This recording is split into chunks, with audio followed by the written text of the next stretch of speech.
Hey guys, it's Junior. Welcome back to Horsepower Warehouse. I've had a lot of interest lately in the C2 Corvettes. I've posted a few videos on some of the most recent builds I've been doing, getting a lot of comments and a lot of thumbs up. So I just wanted to give you guys a quick run through on all the C2s that I have in the building right now. I have some pretty impressive stuff, so let me dive right into the first one with you guys. Let's check it out. First and foremost, white 63 Coupe. So of course it's the notorious split window. White wall tires, bias ply. Let's take a peek in the passenger side. As you can see, there's a Borgeson box there in the passenger side. That contains the original gearbox. This was a manual steering car, but the buyer of this vehicle actually wanted us to update it to a new Borgeson power steering. So really classy color combination in my opinion. I really like the white on red, and I'm going to make an effort to show you guys the engines on all these vehicles today. So let's go ahead and pop the hood. Doors close nicely. I always handle the hoods by the center. And as you can see, there's the new Borgeson kit that I just referred to. This is also a power brake car. So power steering, power brakes. It's got the amenities. I like it. Good looking engine bay. It looks like it hasn't been completely refurbished, but it's been kept nice. I like to see, you know, the correct GM hoses and clamps. I mean, there's nothing really wrong to speak of here, so, you know, this is a really nice, clean car. But this one was tucked away in the back, so I wanted to start with that one. Let's make our way forward into the little row that we got going here. And we additionally have more C2s at our South store, but I was looking around, I'm like, I have to have over $1 million worth of C2s right now. So let's throw this up on my channel and share it with you guys. So what do we got? 65, convertible, side pipes, knockoffs. It's got that, I think it's considered a saddle interior. I could be wrong. Again, a really interesting color combination on this one. You know, 4-speed. This would be a fun cruiser, especially here in South Florida, where we have pretty decent weather year round. You can hear the side pipes with the convertible top down. Looks like a brand new top on this car. Let's peek underneath.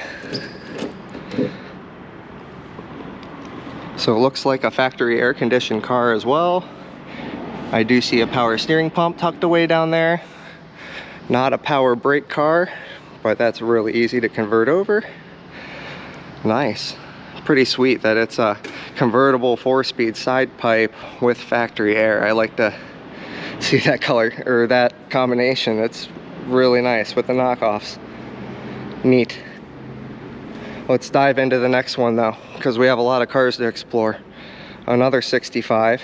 This one additionally a convertible. It's got the hard top on it though. Stinger hood. Let's check out the interior. Blue on blue. This is really cool too. You know, it's pretty interesting with these C2 Corvettes that you can change, you know, the entire color palette of the car, and it looks pretty dang good no matter what you do with these, or at least, you know, what they chose to do back in the 60s. They had a pretty good grasp on what would look good on these vehicles. Let's pop the hood. So I like to see the wood wheel is nice. It looks like it has a Hurst shifter in it.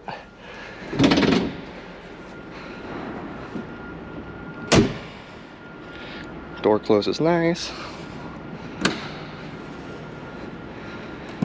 Oh, this is the car that has it. And you guys can see what I'm referring to. Steve Schmidt competition engines. This one is a pretty rowdy little car. You know, power brakes, power steering, Modern alternator. Edelbrock, you know, dual plane manifold. It looks like aluminum heads. I see ceramic coated headers. I see an MSD billet distributor. This one's got the goodies. Got an Optima red top tucked away back there. Yeah, this car is rowdy. What I like about this one is, with the exception of the Stinger hood, otherwise it looks like a tame car, right? But I mean, you put the convertible top. I kind of would like the side pipes, but with that engine, kind of understand why you wanted to get the exhaust out, because that thing comes alive like a firecracker. This one, 67 Coupe. We're currently, as you can see, waiting to be serviced, not for sale yet. So please excuse the stuff that's piled up inside of it, but you can see we have a couple things apart. This one's going to be a really nice car as well. I always like the black interior because, you know, for day-to-day use, you know, it stays really nice once you get it properly detailed. Let's see. Oh, there we go. You can't be too gentle with these. All the doors on almost every single car that we've ever done, we get the alignment to where it clicks through both striker actions without an issue. Let's pop the hood as promised. There we go. That one closes a little easier, so I may have to lubricate that passenger side. All right, so what do we got? We have a modern AC system on this one. We do have power steering, no power brakes. I don't know if we're going to do power brakes on this car. I'm pretty sure we own this one. It hasn't went through the service center yet. It's gonna look a lot nicer than this when we're all done. But I promised you guys I would show you everything that we got in the house, so this one is gonna come out really nice. We haven't wet sanded and buffed it, like, again, waiting to be serviced. So one that's not waiting to be serviced is this 67 convertible 327. I actually did the frame off restoration on this car, and we sold it not too long ago, probably about a year ago. You know, all the pandemic hit and the gentleman is looking to liquidate some of his toys, so he brought it back here on consignment. This thing is fantastic. I'm not going to pat my own back. I'm not going to say too much about the build quality because I built it, but everything was done correctly on this car. It's really, really a classy setup here. 67 has, this one is an original Bourne side pipe car. It has the 4-speed, really, really classy red with the white. This one, I believe, also comes with this top, which is a black vinyl hard top.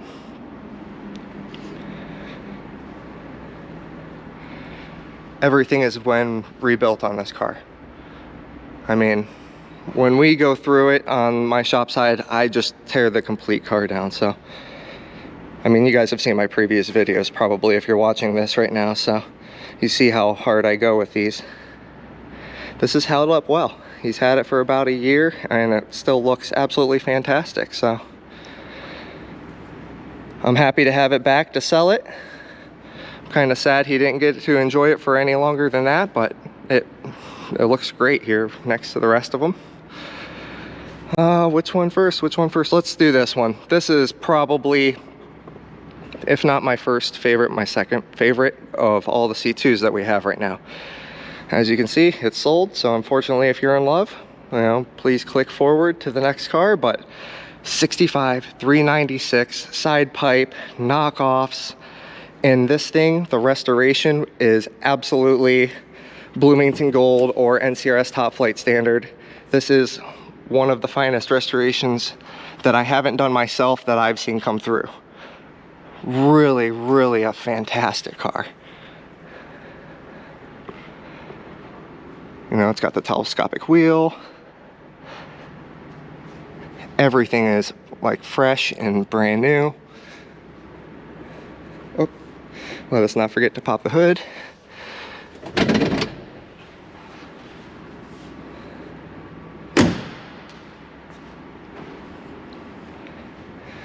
I always try to handle it as close as I can to the center of the hood. Of course, you see the 396 big block here. I'm just gonna let you guys take it all in. Of course, I did the Borgeson power steering upgrade on this for the gentleman. Everyone wants the Borgeson kit because it handles so much better than the factory power steering. I don't know why I'm whispering. Every time I go around this car, I'm like, ooh, you know, I'm careful because it's immaculate. Even someone like me that handles them constantly, I see something like this and I'm like, oh my gosh, you know, I'm feel blessed to be able to touch it.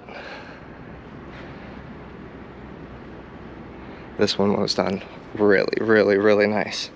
Truly an open wallet restoration here. I would no doubt that he has 100,000 in restoring this car. No doubt in my mind at all.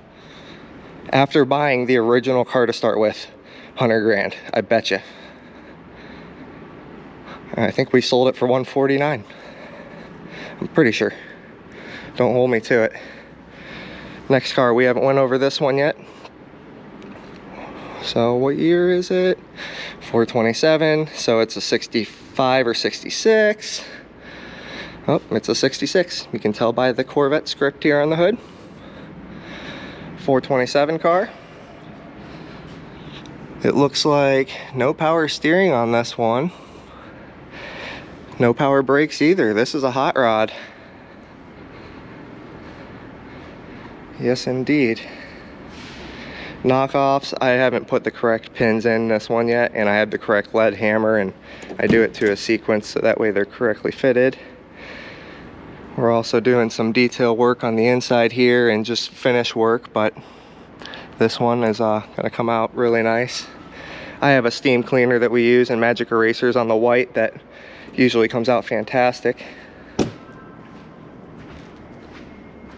All right, and let's take a look what we have going on back here. 66 Mosport Convertible that I'm in the midst of doing a frame off restoration on.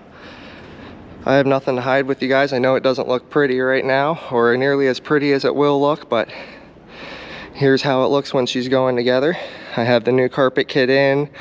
I have all the interior pieces kind of laid out. I'm going to go through and clean up everything underneath the dash, inside of the doors, go through all the window regulators and so on and so forth.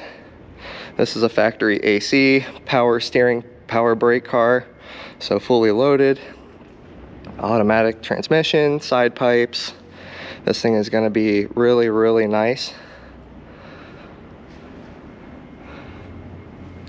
It is going to have black seats, black top. Love that Mosport green color. It'll look 10 times better once it's wet sanded and polished.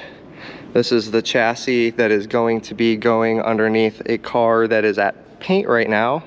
I want to say it's a 67. This is the chassis that is going underneath of this 67 Coupe. And you guys have seen this probably hanging out in my previous videos, but really a nice color on that. This alone accounts for $250,000 of my title, $1 million worth of C2 Corvettes in my shop right now. Check this thing out.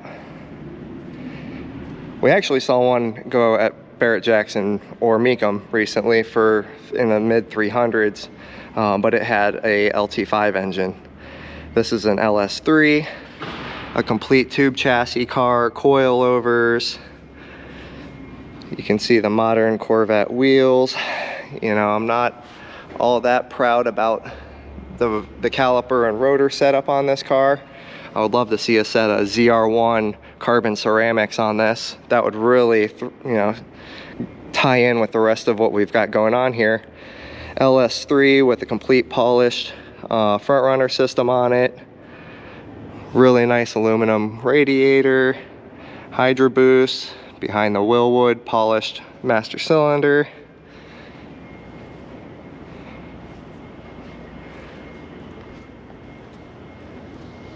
Take a look at the stance on this car.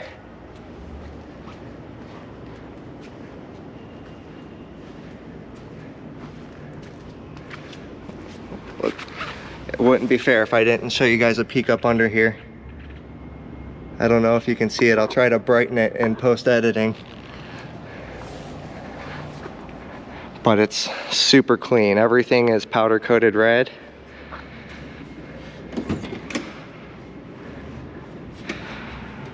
Everything is stitched red leather and Alcantara. All of the floors, the center, the headliner, all of the trim is all black Alcantara. Everything else in the car is this really nice, you know, completely custom stitched leather. Same on the wheel, same on the dashboard. Everything is stitched and covered really nice. You can see all the carbon fiber inlay going along with the Dakota digital gauges on this car. 6-speed transmission, Tremec T56 Magnum. My choice of 6 speeds. I prefer American Powertrain, actually, because they build a fantastic T56 Magnum that I've used on some of my builds. This thing is really, really nicely done.